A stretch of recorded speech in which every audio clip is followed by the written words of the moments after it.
Hello बच्चों, आप लोग कैसे हैं। आशा करती हूँ कि आप लोग अच्छे ही होंगे। तो देखिए बच्चों, चलिए आज हम आप लोगों को व्याकरण में पहला अध्याय पढ़ाऊंगी जिसका नाम है विषय प्रवेश। अब देखिए विषय प्रवेश में विषय सूची क्या है, भाषा, बोली, लिपि और व्याकरण, ये सब के बारे में ये वीडियो में मैं बताऊंगी। तो देखिए थोड़ा लंबा होगा वीडियो, लेकिन बच्चों देख लीजिएगा क्योंकि आप लोग का काम का ही है ये, इससे क्वेश्चन एग्ज़ाम में पूछा जाता है। तो देखिए पहले पहले बच्चों देखिए सबसे पहले व्याकरण। व्याकरण क्या है? अब देखिए व्याकरण वह विद्या है जो भाषा के शुद्ध रूप का ज्ञान कराता है। तो चलिए बच्चों, अब व्याकरण में देखिए विषय सूची में क्या है। सबसे पहले भाषा है। भाषा को हम लोग पढ़ते हैं। भाषा शब्द, भाषा शब्द किससे बना है बच्चों? भाषा शब्द भाष धातु से बना है जिसका अर्थ है वाणी, मतलब बोलना। तो देखिए भाषा को हम लोग क्या बोलते हैं इंग्लिश में? लैंग्वेज। तो देखिए अब देखिए भाषा शब्द भाष धातु से बना है जिसका अर्थ है वाणी, मतलब बोलना। तो देखिए बच्चों, ईश्वर ने केवल मनुष्य को ही बोलने, सोचने, समझने की शक्ति प्रदान की है या दी है। पशु पक्षी अपनी अपनी आवाज़ों में एक दूसरे तक अपने भाव पहुंचाते हैं, परंतु वह भाषा नहीं होती। बच्चा जब छोटा होता है तब वह अपने मुख से कुछ ध्वनियाँ निकालकर अपनी बातों को समझाना चाहता है, परंतु वह भाषा नहीं होती है। वह धीरे धीरे वह अपनी माँ और परिवार से सार्थक ध्वनियाँ उच्चारित करना सीखता है, फिर छोटी छोटी वाक्य बनाता है। वही क्या होता है? वही भाषा कहलाती है। तो देखिए बच्चों, भाषा वह माध्यम है जिसके द्वारा मनुष्य अपने विचारों का आदान प्रदान करता है। तो देखिए बच्चों, भाषा के रूप, भाषा के कितने रूप हैं? भाषा के 2 रूप है। कौन कौन है? प्रथम नंबर है मौखिक या कथित। मौखिक को कथित भाषा भी बोलते हैं, मौखिक भाषा या कथित भाषा। दूसरा है लिखित भाषा। अब देखिए बच्चों, इसमें एक सांकेतिक भाषा भी आता है, लेकिन इसको मान्यता नहीं दिया गया है सांकेतिक भाषा को, क्योंकि वह संकेत द्वारा बोला जाता है, इसीलिए इसमें नहीं बताया गया है। तो देखिए मुख्य रूप से 2 ही रूप है भाषा का, मौखिक या लिखित, मौखिक और लिखित। अब देखिए सबसे पहले हम मौखिक के बारे में जानते हैं। मौखिक भाषा क्या होता है? अब देखिए बच्चों, भाषा का वह रूप जिसमें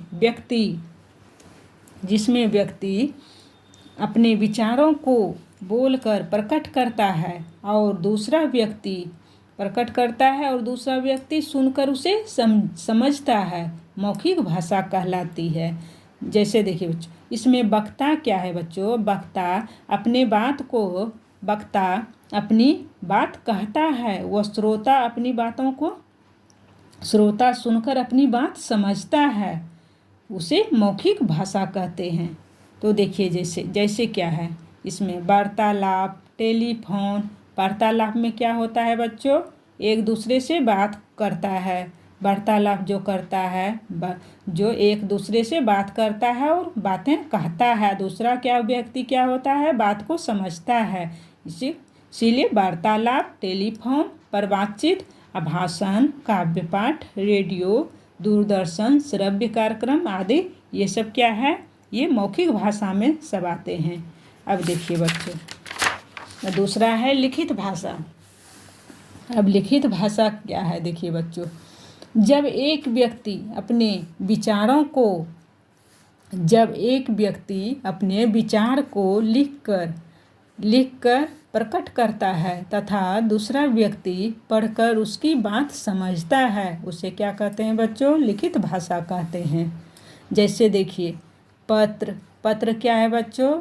यह कोई व्यक्ति पत्र दिया और एक पत्र दिया और दूसरा व्यक्ति उसे पत्र को पढ़कर समझता है। तो क्या इसमें लिखित भाषा का यह रूप है?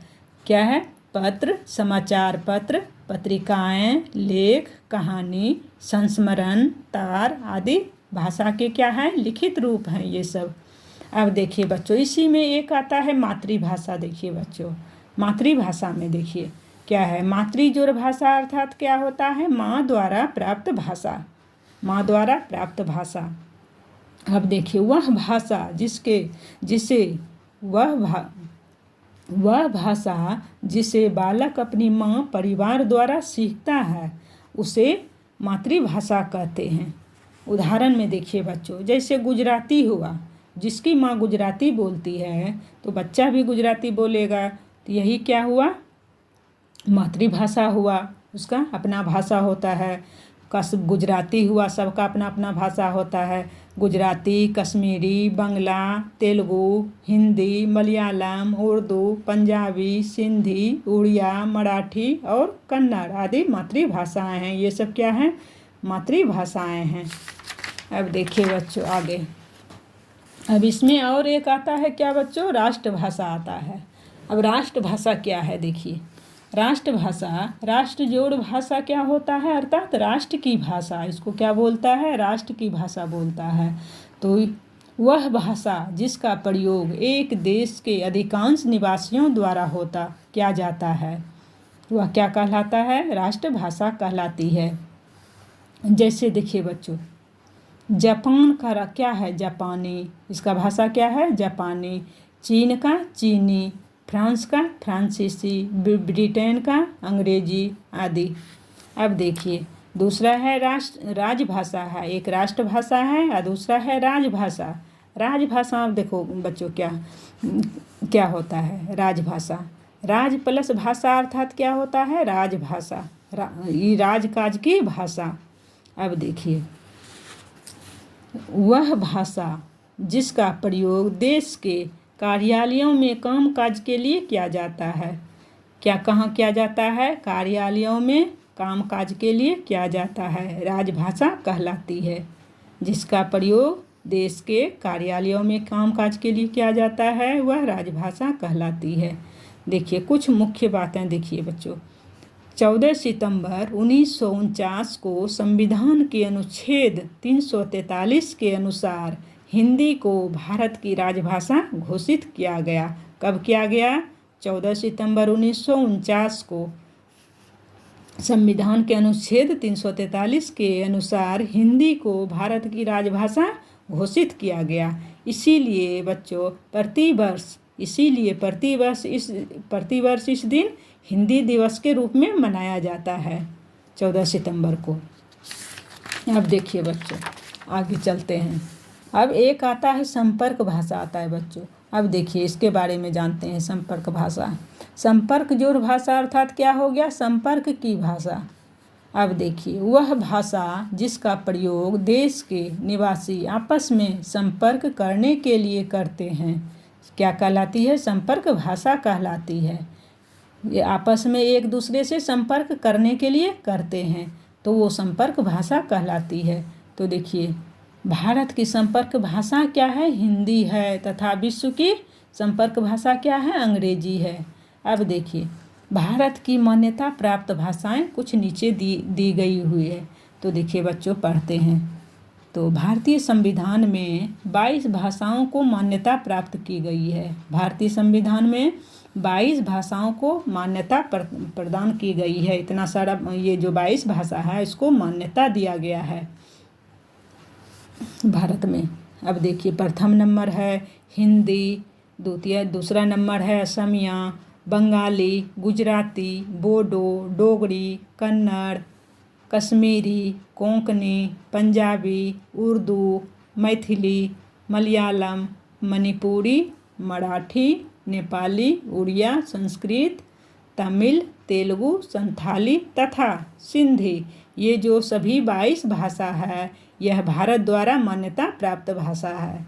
अब आगे बढ़ते हैं बच्चों। अब देखिए अब पार्ट 2 में हम बताते हैं आप लोग को बोली।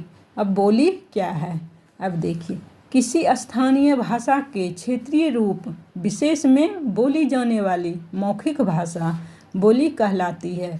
जो बच्चों अपना अपना क्षेत्र में स्थानीय भाषा में जहाँ हम रहते हैं वो स्थानीय भाषा के क्षेत्रीय रूप जो है उसमें बोली जाने वाली जो मौखिक भाषा है, मुंह से बोला जाता है भाषा, उसको क्या कहते हैं?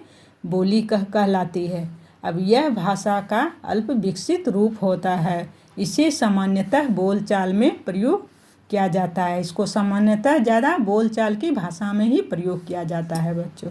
अब देखिए उदाहरण में, जैसे देखिए जो स्थानीय भाषा है किसी किसी का, देखिए कन्नौजी, मगही, बुंदेली, बांगा, बघेली आदि सबका अपना अपना भाषा होता है। तो देखिए अब इसी में उपभाषा आता है एक।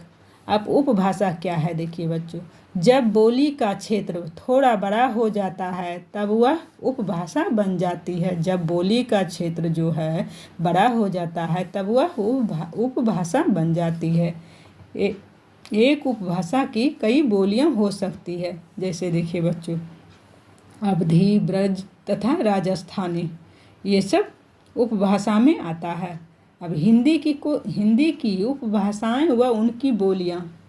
अब देखिए कुछ नीचे दिया गया है उपभाषाएं और बोलियां। तो देखिए प्रथम नंबर है पश्चिमी हिंदी। पश्चिमी हिंदी में क्या है? देखिए बोली पश्चिमी हिंदी का बोली क्या है? ब्रज भाषा, हरियाणवी, बुंदेली या कन्नौजी आदि, ये सब इसकी बोलियां हैं पश्चिमी हिंदी की। अब दूसरा नंबर है पूर्वी हिंदी की। अब पूर्वी हिंदी में क्या बोलता है? देखिए बच्चों, कौन बोलियां बोली जाती है? अवधी, बघेली, छत्तीसगढ़ी आदि। अब तीसरा नंबर है राजस्थानी। राजस्थानी उपभाषाएं हैं। देखिए अब इसमें बोलियां क्या बोली जाती है राजस्थानी में? मरवाड़ी, मेवाती, जयपुरी, मालवी आदि। अब देखिए फोर्थ नंबर में है पहाड़ी हिंदी। ये पहाड़ी हिंदी का बोली क्या है? गढ़वाली, कमाऊनी आदि। अब फिफ्थ नंबर में है उपभाषाएं मगधी है। मगधी उपभाषाएं हैं। अब देखिए इसकी बोली क्या है? मगही, भोजपुरी, अंगिका। ये सब बच्चों उपभाषाएं की बोलियां हैं। तो चलिए आगे बढ़ते हैं। अब पार्ट 3 में बच्चों क्या है? लिपि है। अब देखिए बच्चों, लिपि क्या है? मौखिक ध्वनियों को लिखित रूप में प्रकट करने के लिए जिन निश्चित चिन्हों का प्रयोग किया जाता है उन्हें लिपि कहते हैं। देखिए बच्चों, कुछ भाषाएं व लिपियां दी गई हुई है नीचे। देखिए बच्चों, भाषा, लिपि। अब देखिए संस्कृत क्या है? भाषा में संस्कृत, मराठी, कश्मीरी, कोंकणी, नेपाली, संथाली, बोडो। अब देखिए इसका संस्कृत का लिपि क्या है? देवनागरी। मराठी का देवनागरी, कश्मीरी का देवनागरी, कोंकणी का देवनागरी, नेपाली का देवनागरी, संथाली का देवनागरी, बोडो का देवनागरी। ये सब का देवनागरी ही लिपि है। अब देखिए भाषा फिर है अंग्रेजी। अंग्रेजी का लिपि क्या है? रोमन है। जर्मन का क्या है? रोमन है। फ्रांसीसी का रोमन, उर्दू का फारसी, पंजाबी का गुरुमुखी, बंगाली का बंगला। अब देखिए ये सब क्या है? भाषा व लिपियां हैं। अब देखिए देवनागरी लिपि की विशेषताएं। कुछ विशेषताएं हैं बच्चों, ये उसका पॉइंट दिया हुआ है। देखिए बच्चों, हिंदी भाषा की लिपि क्या है बच्चों? देवनागरी है। हिंदी भाषा की लिपि देवनागरी है। देवनागरी विश्व की एकमात्र वैज्ञानिक लिपि है। देवनागरी क्या है? विश्व की एक वैज्ञानिक लिपि है। एक ध्वनि के लिए एक चिन्ह निर्धारित है। दूसरा टॉपिक क्या है? पॉइंट बिंदु, लेखन व मुद्रण मतलब प्रिंटिंग में एक रूपता। रोमन, अरबी, फारसी में हस्तलिखित तथा मुद्रित रूप अलग अलग होते हैं। और देखिए देवनागरी लिपि बाईं से दाईं ओर लिखी जाती है। अब फारसी दाईं से बाईं ओर लिखी जाती है। अब दूसरा पॉइंट है कंप्यूटर पर यूनिकोड द्वारा देवनागरी में लिखी गई लेख का किसी भाषा में अनुवाद किया जा सकता है। क्या करता है, कंप्यूटर पर यूनिकोड जो है, यूनिकोड के द्वारा देवनागरी में लिखी गई लेख का किसी भाषा में अनुवाद किया जा सकता है। कोई भी भाषा में अनुवाद किया जा सकता है। अब देखिए बच्चों, अब व्याकरण है। पार्ट 4 में व्याकरण। व्याकरण क्या है, देखिए परिभाषा उसका। व्याकरण वह शास्त्र है, वह विद्या है जो भाषा के शुद्ध रूप का ज्ञान कराते हुए उसकी एक रूपता बनाए रखता है। भाषा का शुद्ध रूप, जो भाषा के शुद्ध रूप का ज्ञान कराते हुए उसकी एक रूपता बनाए रखता है, वह क्या कहलाता है, व्याकरण कहलाता है। अब देखिए बच्चों, व्याकरण के अंग। व्याकरण के 3 अंग होते हैं। देखिए बच्चों, कौन कौन अंग होते हैं। वर्ण विचार, शब्द विचार और तीसरा नंबर है वाक्य विचार है। अब देखिए व्याकरण के अंग ये तीनों हैं। अब देखिए वर्ण विचार में क्या क्या आता है। वर्ण, अक्षर, वर्णमाला, वर्णभेद, उच्चारण स्थान आदि। अब शब्द विचार में शब्द निर्माण, शब्द भेद, शब्द परिवर्तन आदि। और वाक्य विचार में वाक्य निर्माण, वाक्य भेद और वाक्य परिवर्तन आदि। तो बच्चों पढ़ लीजिएगा। थैंक यू बच्चों।